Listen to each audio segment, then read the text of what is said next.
Buenas, ¿cómo están? Bien, este video tiene la intención de transmitirles las cosas que yo considero fundamentales para la práctica, sea cual sea el estadio en que estemos de la práctica. Probablemente hay cosas que diga que para quienes están comenzando suenen un poco distantes todavía, para quienes practican hace mucho tiempo les resuenen más o las escuchen diferente, quizás es la idea. Así como la serie la hacemos muchas veces escuchamos muchas veces lo mismo, hasta que en algún momento determinado nos hace un sentido diferente o coincide con alguna cuestión puntual que estamos atravesando y entonces cobra otro color.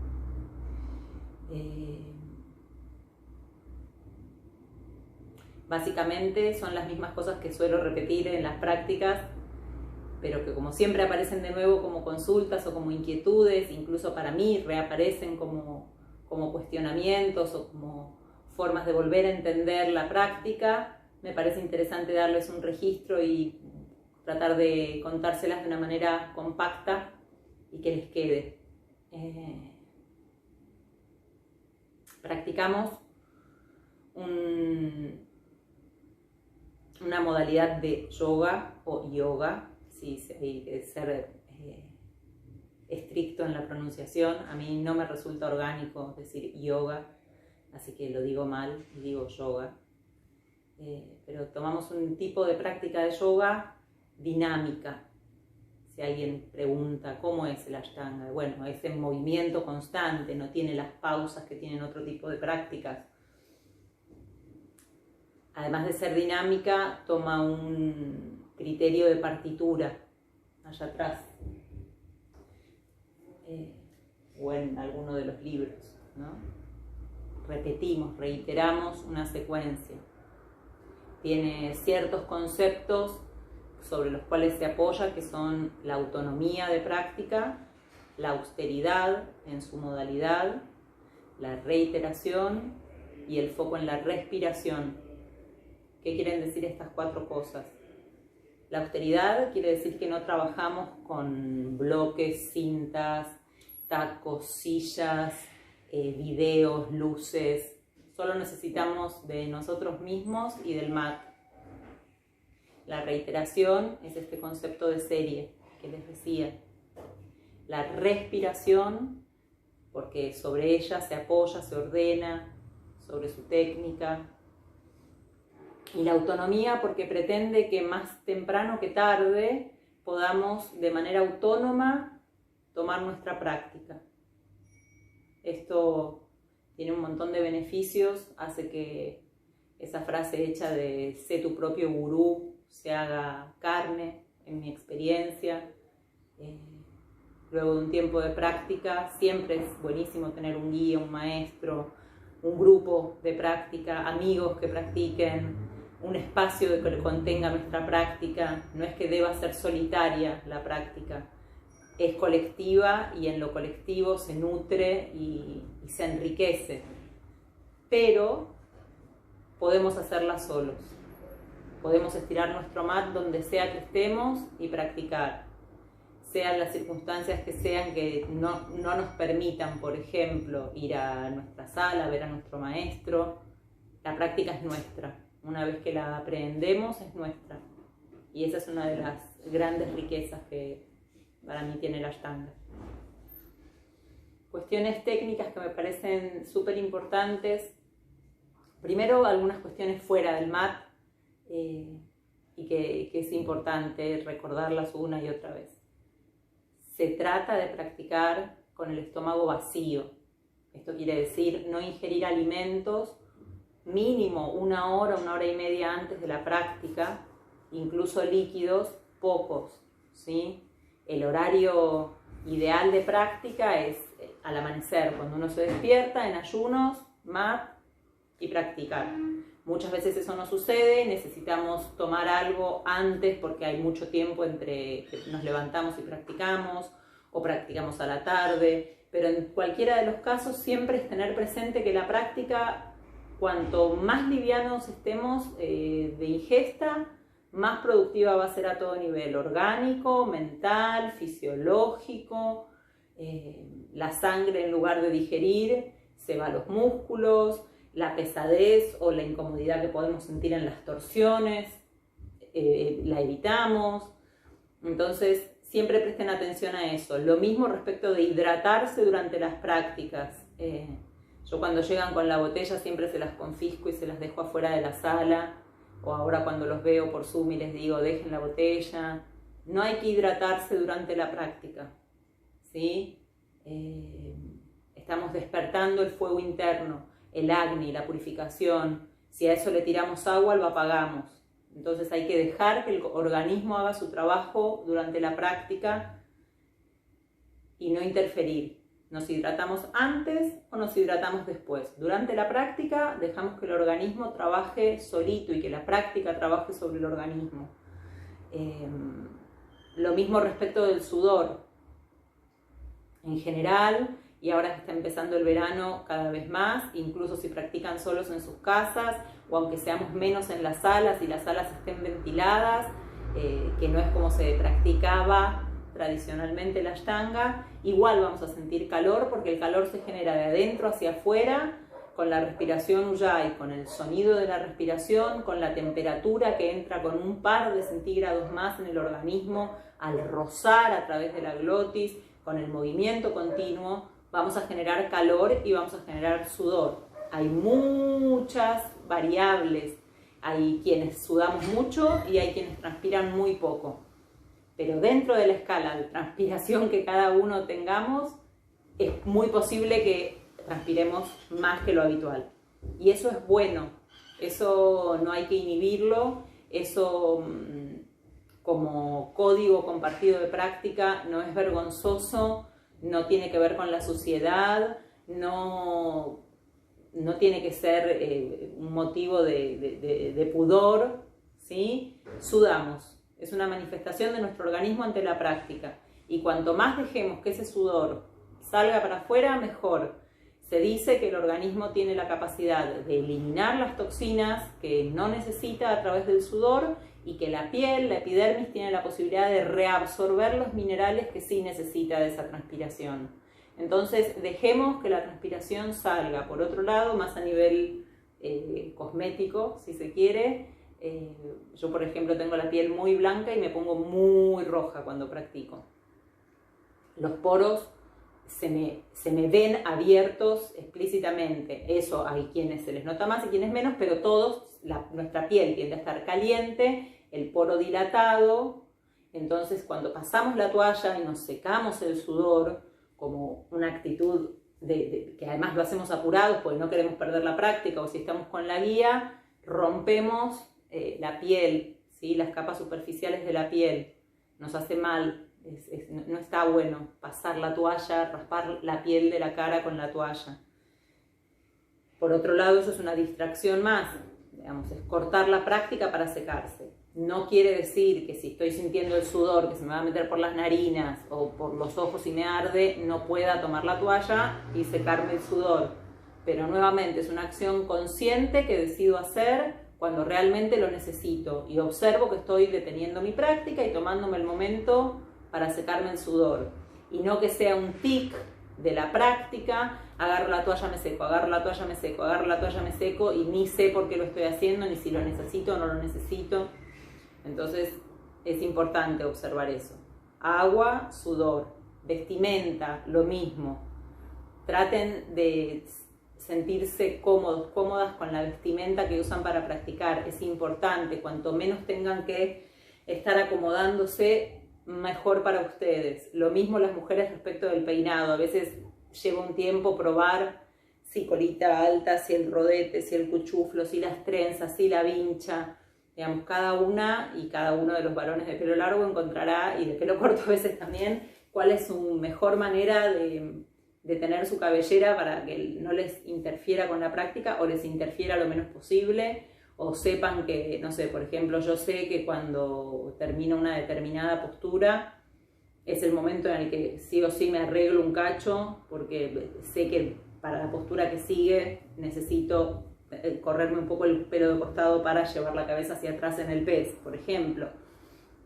Pero un poco la síntesis de todas estas cuestiones prácticas tiene que ver con uno de los objetivos de la práctica, que es hacer conciencia sobre nuestros actos y sobre lo que construimos, en cosas tan pequeñas como el agua, la vestimenta, la ropa, el sudor. Generamos conciencia, generamos hábito, generamos escucha. Entonces es súper importante tener en cuenta estas cosas, aunque parezcan una pavada. Bien, respecto de cuestiones más que tienen que ver con la técnica o con la práctica en sí misma, las cosas que me gustaría reforzar, no voy a hablar de técnica pura, sino de este tipo de cuestiones que hacen a la técnica y al buen desarrollo de la práctica. Esto es personal. Lo prioritario para mí es encontrar un estado de cierta comodidad, orden y fluidez respecto del movimiento y la respiración. Sabemos que nuestra práctica se llama Ashtanga Vinyasa Yoga.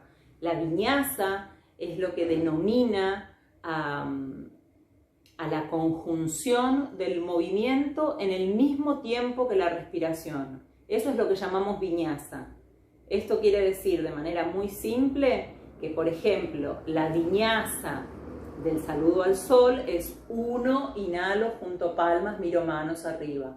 2, exhalo, suelto hacia adelante, y así. Esa es la vinyasa. Cada una de nuestras posturas tiene su vinyasa, la manera en la que entramos, permanecemos y salimos de la posición.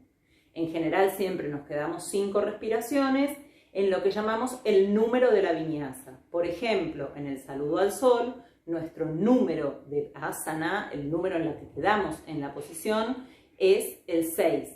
El 6 es nuestro número de asana y ahí permanecemos las 5 respiraciones. Por ejemplo, en Trikonasana, 1 es inhalar, 2 es exhalar y tomarse el pie. Nuestro número de asana es el 2 del lado derecho, donde quedamos 5. Luego pasamos en el 3 por el centro y el 4 es el número de asana del lado izquierdo. Y así, etc. Entonces, vuelvo. Para mí es importante encontrar cada uno en su nivel de práctica un nivel de comodidad y de conciencia en relación a cómo estoy respirando cuando me muevo. Esa es la unidad mínima, la célula más pequeña de nuestra práctica. Si perdemos eso, perdemos la esencia. Podemos hacer la serie completa, podemos ponernos la pierna detrás de la cabeza, podemos hacer la mejor acrobacia. Eso es otra cosa, es circo, es danza, es otra manifestación que está buenísima, pero no es Ashtanga Vinyasa Yoga. Eso es lo que hace que hagamos, lo que hacemos es que nuestra respiración se amase en un solo momento con nuestro movimiento. Y, como, no periféricamente porque es parte central, pero digo, el núcleo es la respiración y el movimiento. Y eso se potencia, ahí va, potencia sería la palabra, con los drishtis o los puntos de mirada, que son un estadio más avanzado de la práctica, y con los bandhas, los centros de sostén internos. Cuando practicamos con bandhas, con drishti y con vinyasa, es lo que se llama practicar en tristana, en estado de tristana, que están correspondiéndose en el mismo momento esas 3 cosas, ¿sí? Todo con la respiración Ujjayi. Si no saben qué es la respiración Ujjayi, hay videitos que explican específicamente sobre la respiración. Si no saben qué son los bandhas, hay un video sobre bandhas o me preguntan. Pero lo que quiero dejar como subrayar es este concepto de que las 3 cosas funcionando en el mismo momento es lo que dan potencia a la práctica. Y eso lo podemos hacer desde el primer saludo al solá, aunque lo hagamos en 4 patas, aunque sea lo único que hagamos, tratar de ir hacia el estado de Tristana en la práctica es muy enriquecedor. Cuando tenemos una postura nueva, esto se vuelve a desafiar, porque todo lo que estaba organizado y sucedía de una manera muy fluida, cuando aparece un elemento nuevo, de nuevo no sé dónde mirar, no sé cómo estoy respirando, no sé cómo están mis apoyos. Entonces ahí vuelvo, hay que tratar de ir más pequeño, ir aprendiendo las posturas de a poco. Si bien hay un momento que es desafiante, que es de desconcierto, que el desconocimiento está bueno porque desordena para después reorganizar, cuanto antes volvamos a encontrar el eje de nuestra práctica, ese estado de comodidad, ese estado de conciencia, más vamos a poder ir progresando. Respecto de las dificultades en las posturas, yo siempre les repito que lo que en una postura se manifiesta como dificultad es porque requiere ser trabajado en posturas anteriores. Esto quiere decir, si no me sale una postura de equilibrio sobre los brazos, probablemente tenga que revisar más mis chaturangas, mis tablas. Si no me sale un equilibrio extendido, probablemente tenga que revisarlo previamente en la rodilla.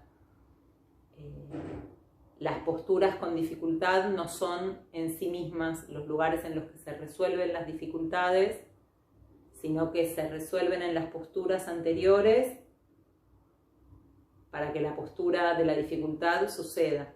¿Sí? Es algo así, es como cultivar, y eso es también parte del aprendizaje, como yo cultivo en donde puedo, hago en donde puedo, genero conciencia en donde puedo y dejo un espacio para que luego suceda la postura, o suceda el estado de Tristana, o suceda el estado de Samadhi o meditación o iluminación.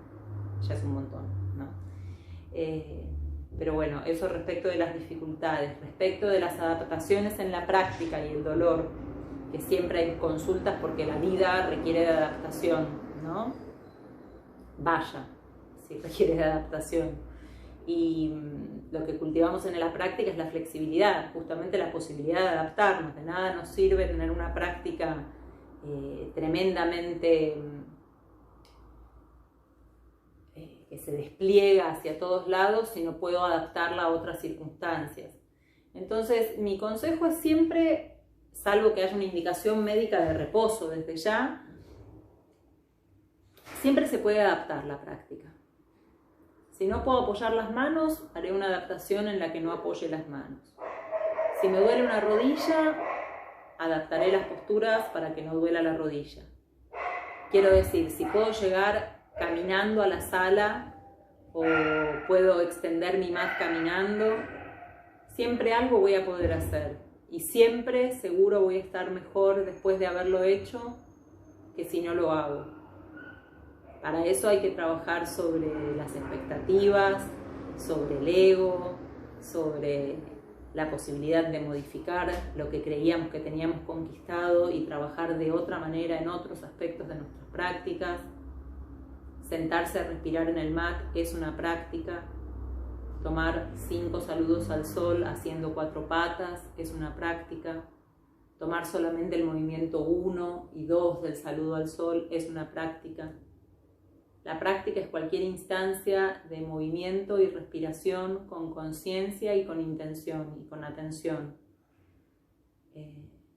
Como también es una práctica registrar si lo que uno necesita es descansar de la práctica, de manera consciente, ¿sí? De manera elegida, decidir que el cuerpo necesita descanso, un día de menstruación, un día de luna, un día de un cansancio físico extremo, un día de un dolor de cabeza que no me permite ni siquiera enfrentar el mat. Eso también es practicar, decidir sobre nuestra práctica. Eso es la autonomía, lo que les decía al comienzo. Eso no lo sé yo, eso lo saben ustedes. Yo los puedo acompañar y siempre cuando me llegan consultas al respecto, lo que les digo es que para mí siempre es mejor después de la práctica. La que pueda hacer me va a hacer sentir mejor que no haberlo hecho. Bien, creo que está todo lo que les quería decir. Si me llego a acordar de alguna otra cosa, luego haré algún otro video al respecto. pero está el tema de las dificultades, el tema de la adaptación, el tema de Tristana, el tema de las condiciones para la práctica. Así que bueno, espero que les sirva, que los acompañe para profundizar en sus prácticas. Les agradezco mucho toda la confianza, la alegría, la predisposición que ponen y estoy acá para lo que necesiten, cuando necesiten. Muchas gracias, como siempre.